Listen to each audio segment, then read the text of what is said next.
28장 다윗이 이스라엘 모든 고관들 곧 각 지파의 어른과 왕을 섬기는 반장들과 천부장들과 백부장들과 및 왕과 왕자의 모든 소유와 가축의 감독과 내시와 장사와 모든 용사를 예루살렘으로 소집하고 이에 다윗 왕이 일어서서 이르되 나의 형제들 나의 백성들아 내 말을 들으라.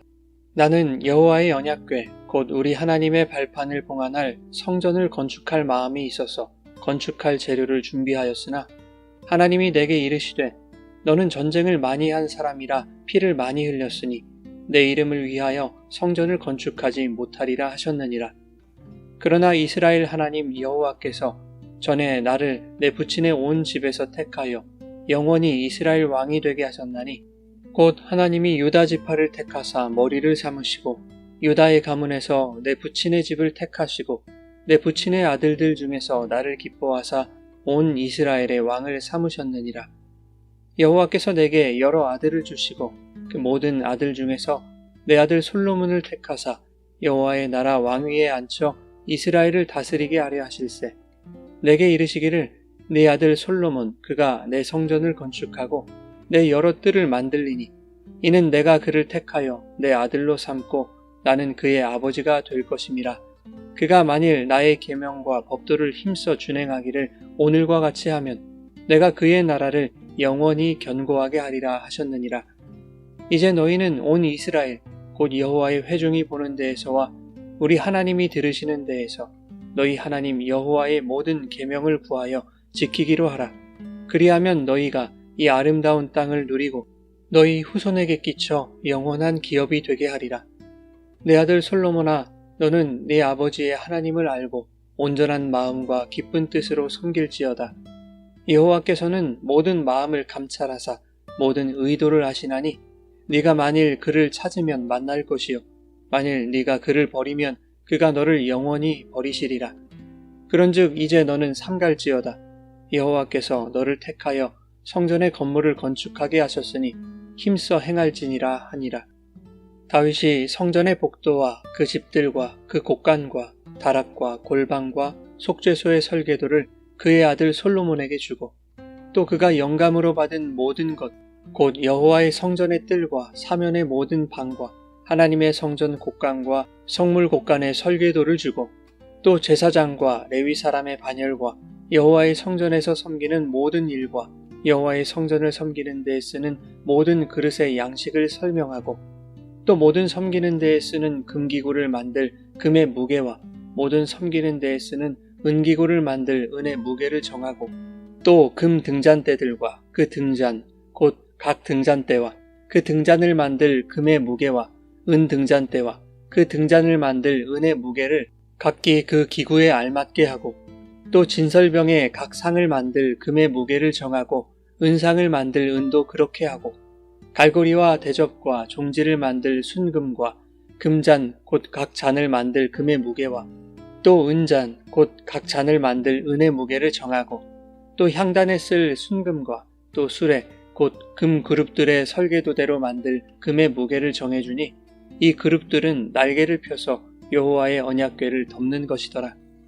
다윗이 이르되 여호와의 손이 내게 임하여 이 모든 일의 설계를 그려 나에게 알려주셨느니라. 또 그의 아들 솔로몬에게 이르되 너는 강하고 담대하게 이 일을 행하라. 두려워하지 말며 놀라지 말라. 내가 여호와의 성전 공사의 모든 일을 마치기까지 여호와 하나님 나의 하나님이 너와 함께 계시사 내게서 떠나지 아니하시고 너를 버리지 아니하시리라. 제사장과 레위 사람의 반이 있으니 하나님의 성전의 모든 공사를 도울 것이요 또 모든 공사에 유능한 기술자가 기쁜 마음으로 너와 함께 할 것이요 또 모든 지휘관과 백성이 온전히 내 명령 아래에 있으리라. 여러분 좋은 아침입니다. 오늘도 말씀의 은혜가 여러분의 삶에 풍성히 임하기를 소망합니다. 본문은 죽음이 임박한 다윗이 각 분야의 지도자들을 불러 모으고 마지막 유언을 남기는 장면입니다. 이 유언의 내용은 성전 건축에 관련한 것이었는데 하나님께서 다윗의 아들 솔로몬을 왕으로 택하시고 그를 통하여 성전 건축을 이루실 것임을 다윗이 그 자리에 모인 각 리더들에게 설교하고 있는 것입니다. 그 내용인 5절과 6절에 이렇게 나와 있습니다. 다윗에게 여러 아들이 있었지만 하나님께서 그중 솔로몬을 택하셔서 여호와의 나라 왕위에 앉히시고 솔로몬 그가 성전을 건축하게 될 것이라고 말씀하고 있죠. 다윗은 자신의 죽음이 얼마 남지 않았음을 알았습니다. 그런 다윗이 인생의 마지막 시기에 고관과 대신들에게 남긴 마지막 유언은 다윗이 평생에 무엇을 마음에 품고 살아왔는지를 잘 보여줍니다. 나에게 주신 소명을 잊지 않고 하나님이 주신 언약의 성취를 위하여 마지막까지 자신에게 맡겨진 성전 건축 준비라는 사명을 감당하고 있는 것이죠. 다윗의 나라가 영원히 견고하게 세워질 것이라는 메시아 언약이 다윗의 평생에 그의 마음을 지배했던 것입니다. 그 언약의 성취가 바로 솔로몬을 통한 성전 건축으로 나타나는 것이기에 다윗은 죽음이 임박한 상황에서도 나라의 지도자들에게 솔로몬을 도와 성전 건축에 힘쓸 것을 당부하고 있는 것이죠. 다윗은 그들에게 한 가지 중요한 가치를 심어주고 싶었던 것 같습니다. 솔로몬을 도와 성전을 건축하는 것이 귀찮고 힘든 일이 아니라 다윗 자신도 평생에 성전 건축을 꿈꿨을 정도로 하나님의 성전을 세운다는 것은 대단히 영광스러운 일이라는 것입니다. 그러니 다윗 자신도 누리지 못한 그 영광스러운 사명의 자리에 적극적으로 참여할 것을 부탁하고 있는 것이죠. 다윗의 설교를 듣는 지도자들은 그 자리가 다윗을 마지막으로 아련하는 자리가 될 것임을 직감했을 것입니다.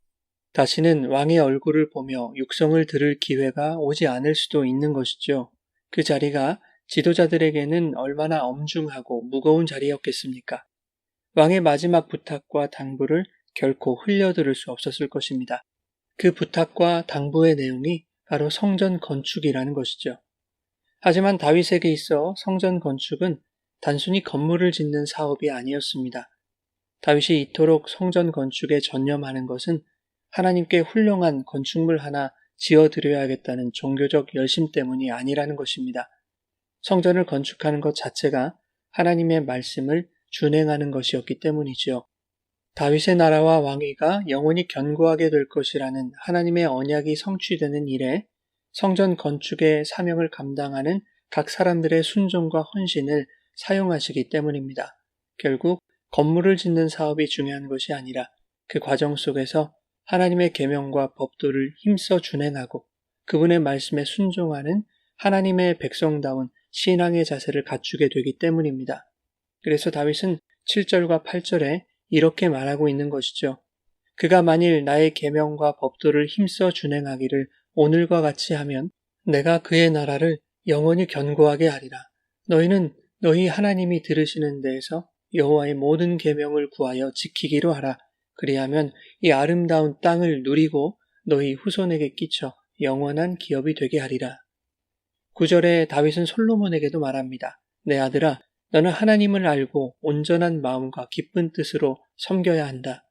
여호와는 모든 마음을 감찰하사 모든 의도를 아시나니 네가 만일 그를 찾으면 만날 것이요 그를 버리면 그가 너를 영원히 버리시리라.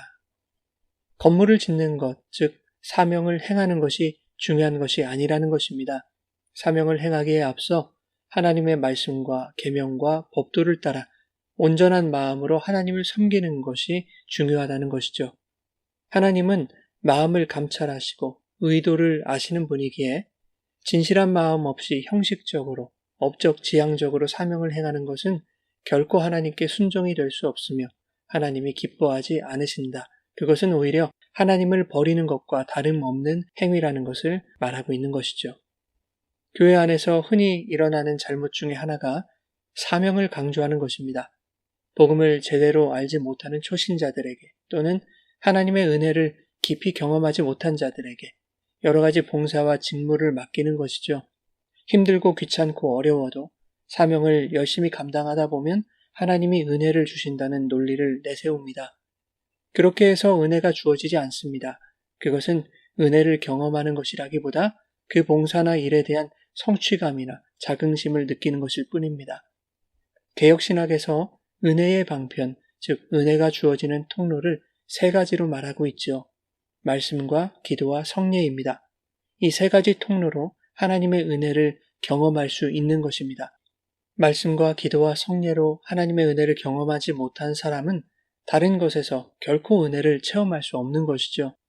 그렇게 하나님의 은혜를 경험한 자들이 봉사도 일도 사명으로 감당할 수 있는 것이죠. 사명이 은혜를 앞설 수 없는 것입니다. 그것을 오늘 본문에서 말씀하고 있는 것이죠. 성전 건축이 중요한 것인데 그보다 중요한 것은 하나님의 계명과 법도와 말씀에 순종하는 것이다. 그 말씀 안에서 살아갈 때 부어주시는 은혜를 누리라는 것입니다. 한편 다윗은 12절과 19절에 하나님께서 성전의 설계도를 그려주셨다고 말하고 있습니다. 여호와의 손이 내게 임하여 이 모든 일의 설계를 그려 나에게 알려주셨느니라. 하나님이 주신 사명을 어떻게 행할 것인지에 대하여 하나님께서 구체적으로 가르쳐 주신다는 것을 말하고 있는 것입니다. 그러니 두려워하지 말고 놀라지 말며 강하고 담대하라고 20절에 다윗이 솔로몬에게 말하고 있습니다. 하나님이 성전 공사의 모든 일을 마치기까지 너와 함께 계실 것이다. 성전을 건축하는 일에 있어서 솔로몬이 두려워할 이유가 있었을까요? 성전 건축을 위한 모든 준비를 다윗이 다 마치지 않았습니까? 모든 재료와 기술자들, 성전 운영에 필요한 인력과 시스템을 다윗이 다 마련해 두었습니다. 솔로몬은 명령만 내리면 되는 것이죠. 그럼에도 불구하고 성전을 건축한다는 것은 대단히 두려운 일이었을 것입니다. 왜냐하면 그들에게 경험이 없기 때문이죠. 성전 건축은 큰 나라들, 제국들이나 할 수 있는 어려운 일이었습니다. 하지만 다윗 왕국은 작은 나라였고 다윗 시대에는 거대한 건축물을 지어본 경험이 없었습니다. 다윗이 살던 궁도 두로왕 히람이 보낸 건축가들이 지은 것 아니었습니까? 그러니 솔로몬뿐만 아니라 대신들 또한 성전 건축에 대한 부담감이 있었을 것입니다. 아무리 건축에 필요한 것들이 갖추어졌다 해도 경험도 없는 우리가 이 성전을 지을 수 있을 것인가 하는 두려움이 있었던 것이죠.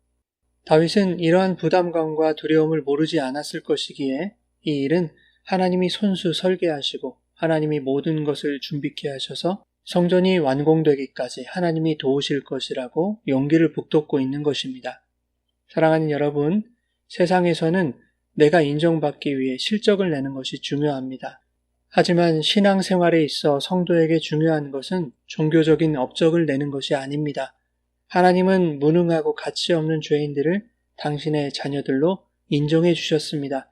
그것은 하나님의 은혜인 것이죠. 하나님의 자녀로 인정받기까지 우리의 업적이나 실력이, 자격이 작용하지 않았습니다. 사명보다 중요한 것은 하나님의 은혜를 깨닫는 것입니다. 은혜를 모르는 자는 사명을 감당할 수 없습니다. 은혜 없이 하는 봉사는 형식적인 일에 불과합니다. 은혜 없이 드리는 예배도 형식적인 제물에 불과합니다. 우리에게 주신 성전 건축의 사명, 즉 예배적 삶을 살아가는 것은 하나님의 은혜를 경험한 자들만이 누릴 수 있는 특권입니다. 사명이 특권인 이유는 하나님께서 은혜 안에 속한 자들의 삶이 어떻게 하나님의 온전한 성전으로 지어져 가는지를 성령을 통해 우리에게 알게 하시고 가르치실 뿐만 아니라 그 성령께서 성도가 온전한 성전으로 완공되기까지 그들과 함께 하시고 도우실 것이기 때문입니다.